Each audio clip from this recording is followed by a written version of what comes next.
Next fight. Well, before that, you had Michael Chiesa taking on Tony Ferguson in the Battle of the Old Men.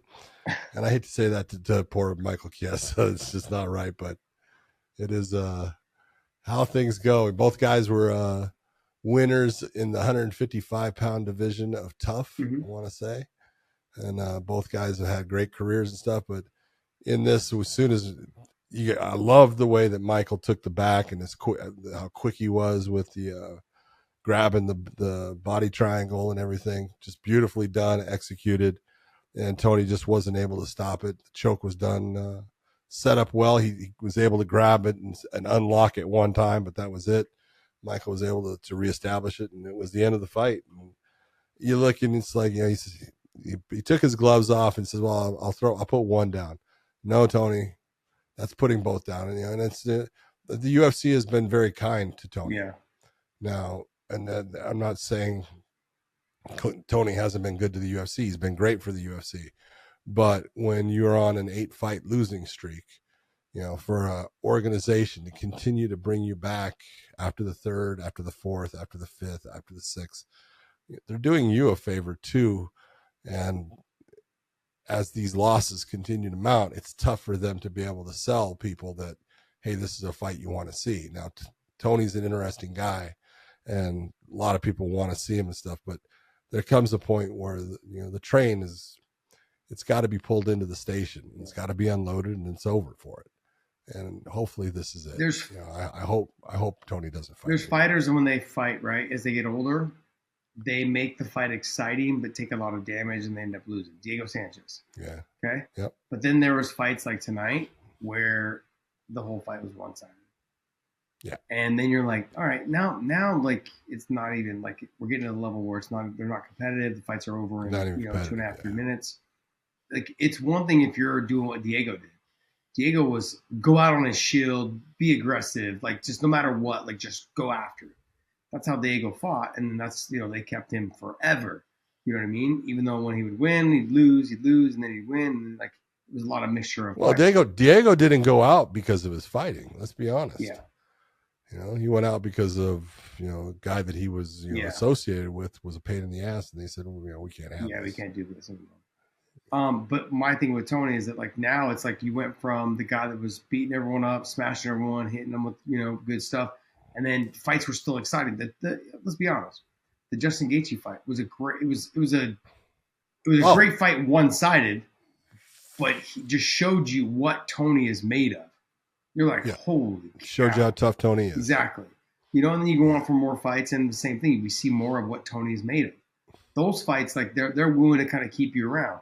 The other thing too is that they would be probably willing to keep him around a little bit longer if we can start paying you less, because he keeps getting these guys that are here, and here. I think the last ditch was to go up to 170 and see who we can match up against.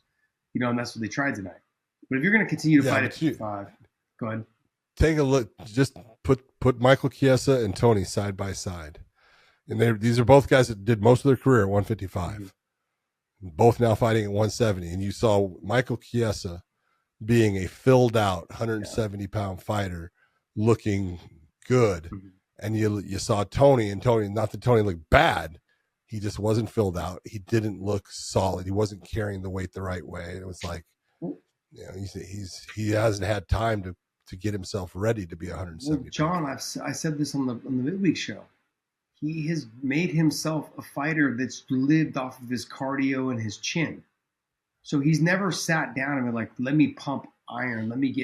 He does everything that's sport specific. He hits the bag.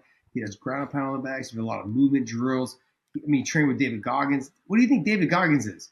He's not heavy weights. He's active, constant motion, constant movement. He is a cardio person. Yeah. He runs 50 miles a day, whatever the hell it is. That's David Goggins. That's not going to help you. The cardio, you already have the cardio.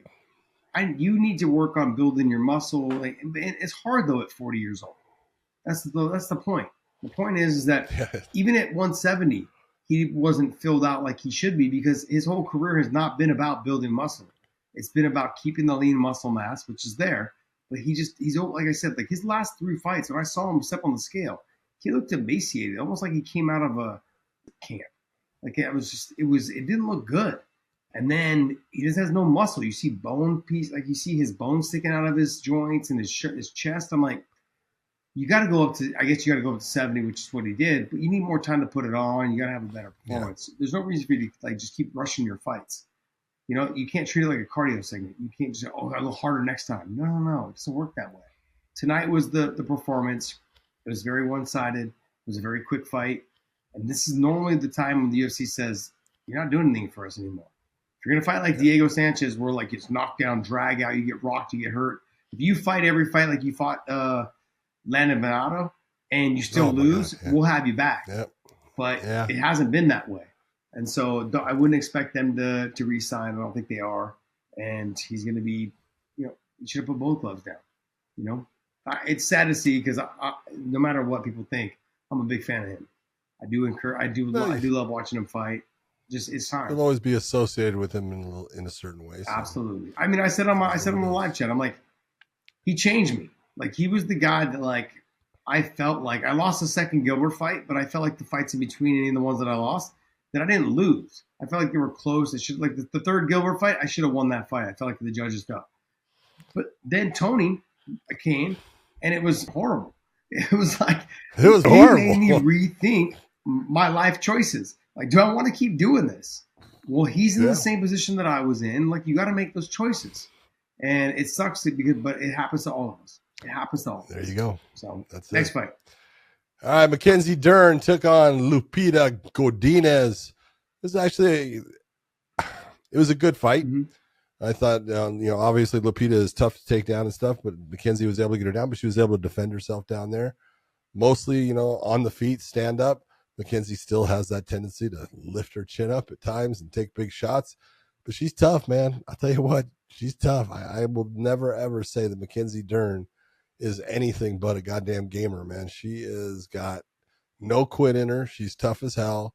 She comes to fight. She got the win, and that's all you can sit there and say. It's just a matter of I don't see where she's fixing the holes that have been exploited in her game. A little bit of the wrestling tonight. I saw her shoot a couple double legs. She did a nice job. She got underneath the ass and elevated and stuff and used it, but yeah, I agree. I mean, I was telling Keto, I'm like, did you agree with the judges? On the scoring? Yes. I think it was 29-28. 29-28. Yeah. But I mean, you agree with the judges? You thought Mackenzie won, though? Yeah, I thought Mackenzie won. Okay. I just felt like maybe the judges, because they're normally all men, were just distracted and just went with, like, Mackenzie. That's all. That's what I thought. No, she won. There was a couple moments there where she,